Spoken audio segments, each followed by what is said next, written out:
지난주 수련과 로건은 천사진을 벼랑 끝으로 몰기 위해 은별이를 이용해 불러냈는데요. 천사진의 진짜 모습을 보게 된 은별이는 충격을 받게 됩니다. 결국 오윤희를 죽인 범인을 안다며 증인으로 나서 천사진을 경찰에 신고하기에 이르게 됩니다. 경찰이 오며 현장에서 체포될 위기에 놓인 천사진은 수련과 다투다 밀어버리는데요.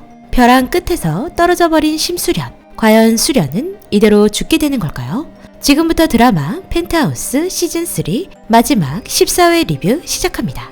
수련을 원망하며 자신의 처지를 괴로워하는 천사진. 벼랑 끝에서 심수련을 몰아세우기 시작합니다. 아니, 몰아세우는 것처럼 보이는데요. 수련이 빠지는 것을 본 로건은 충격에 빠지게 됩니다. 물속 깊은 곳까지 가라앉게 되는 심수련. 과연 살아있을 수 있게 될까요? 천사진은 현장에서 바로 잡혀가게 되고 나머지 가족들은 수련을 찾으려 하지만 찾을 수가 없게 되었습니다. 천사진은 결국 법정에서 모든 증거가 공개되며 처벌을 받을 위기에 놓이는데요. 하지만 기억이 나지 않는다며 조기 치매에 걸린 상태라고 우기게 됩니다. 이내 은별이까지 나서며 증언을 하게 되지만 천사진은 은별이까지 모르는 척 하는데요. 은별이는 끝까지 수련이 벼랑에서 떨어진 사고 현장을 증언하게 됩니다.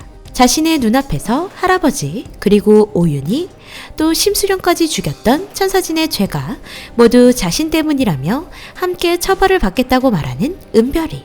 그리곤 천사진이 보는 앞에서 더 이상 노래를 하지 않겠다며 자신의 목을 그어버리는데요. 이로써 천사진은 은별이까지 죽음으로 몰아넣은 셈이 되었네요. 결국 무기징역을 받게 된 천사진. 그나마 주단태보다는 속 시원하게 벌을 받긴 했네요. 그렇게 3년이 흐른 후 마리는 송 회장님 밑에서 일을 하고 있습니다. 새로 지어진 헤라펠리스에 들어가게 된 마리. 열심히 기부도 하며 살아가는 모습에 송 회장은 유일하게 성공한 사람이라 칭찬합니다. 그 많은 헤라펠리스 사람 중에 유일하게 살아남아 천수지구에 들어가게 되었으니 맞는 말 같네요. 석경이는 이제 새로 태어난 것 같은데요. 열심히 알바를 하며 돈을 벌고 있는 주석경. 오빠가 주는 돈까지 마다합니다. 갈비집 알바를 하며 주단태를 닮은 거지를 도와 고기를 건네는 마음까지 지녔네요. 한편 교도소에서 무기징역을 받은 천사진은 한 줌씩 빠져버리는 머리를 스스로 자르는데요. 어디에 아프기라도 한 걸까요? 2박 3일 한 성당으로 가게 되는 천사진.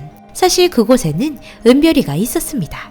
은별이는 성당에서 성가대를 가르치고 있었는데요. 몰래 은별이를 보고 나온 천사진은 다행인지 후회인지 눈물을 흘리게 됩니다. 은별이가 있는 성당이 보이는 숙소 옥상으로 올라간 천사진. 사실 천사진은 후두함을 앓고 있었는데요. 아픈 자신의 상태를 알리기 위해 잠시 특박을 받은 것이었네요. 그리고 결국 천사진은 은별이를 마지막으로 본 후 약을 먹고 자살을 하게 됩니다. 이대로 천사진의 삶도 끝이 났습니다. 한편 드디어 다시 만나게 된 로나와 석훈이.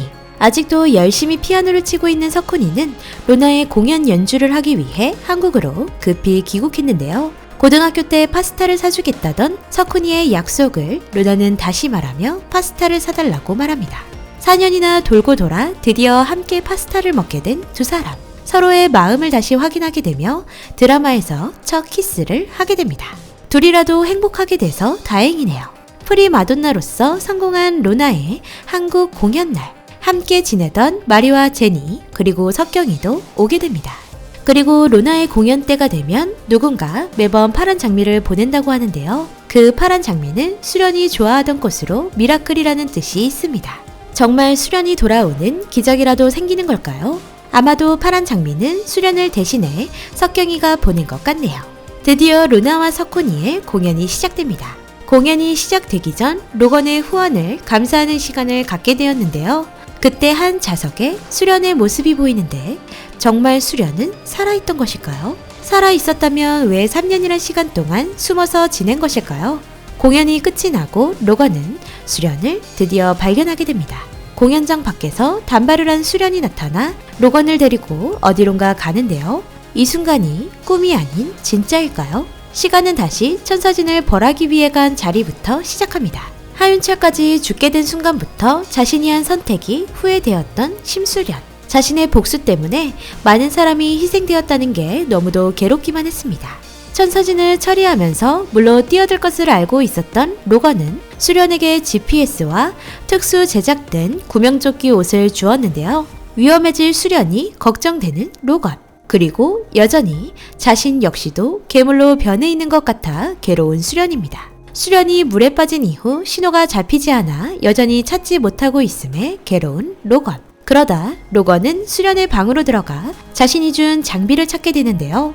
수련은 로건이 준 모든 장비를 하고 가지 않았었네요.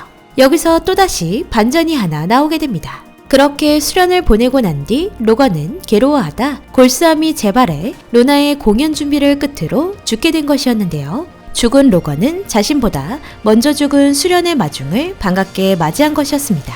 붉은 실을 손가락에 걸고 있는 두 사람. 운명이었던 두 사람이기에 결국 하늘에서 이렇게 만나게 되었네요. 하늘에 간 두 사람은 먼저 떠나보낸 이들을 다시 만나며 드라마 펜트하우스는 끝이 나게 됩니다. 혹시 제가 본 드라마가 판타지 드라마였나요? 시즌3 결말까지 열심히 챙겨봐서인지 더욱 자괴감이 드는 건 사실인데요. 뭐하러 이렇게 장황하게 복수를 시작했나 싶을 정도입니다. 이제 드디어 드라마 펜트하우스가 모두 끝이 났습니다. 길고도 길었던 대서사가 끝이 나고 나니 비상강의 마음 한켠이 이상하네요. 540일간의 드라마였다고 하는데 출연하신 모든 배우님들 너무 고생이 많았을 것 같습니다. 배우님들과 마찬가지로 시청자들도 매회 분석하고 내피셜하느라 고생 많으셨습니다. 비상강은 또다시 새로운 드라마로 찾아뵙도록 하겠습니다. 오늘도 재밌게 보셨다면 좋아요, 구독 부탁드립니다.